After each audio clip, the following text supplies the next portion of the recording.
So thank you very much.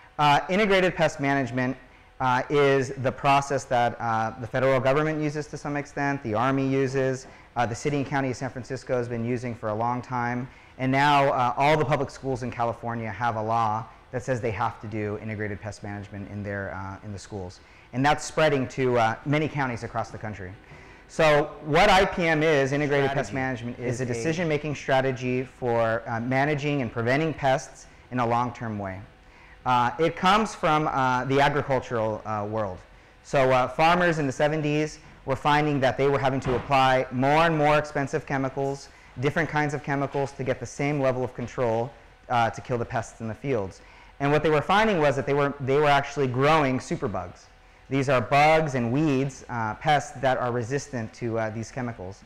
So they started to think about it a little bit more, and they saw that not only are they growing superbugs that are resistant to chemicals, that's costing them more money, but they're also doing unintended things like killing friendly things that eat pests.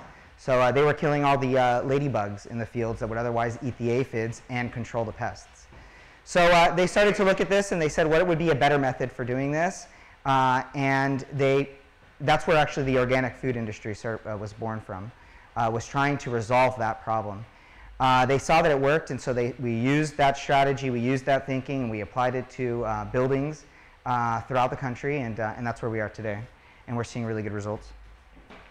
So integrated pest management is really about preventing pests.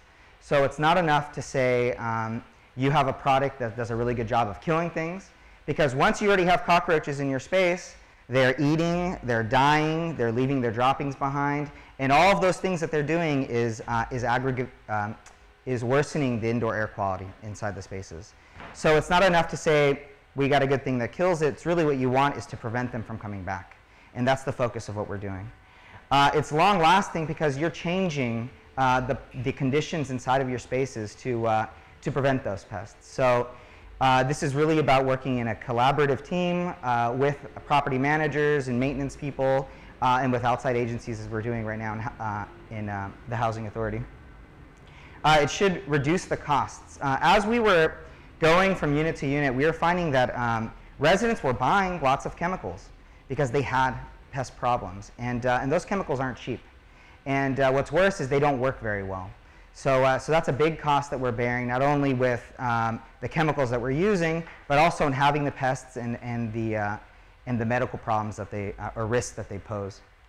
So the main point here is that integrated pest management isn't a product, it's not a service that you can contract per se. It's really a way of thinking and a way of working together to resolve the underlying problems that create pests.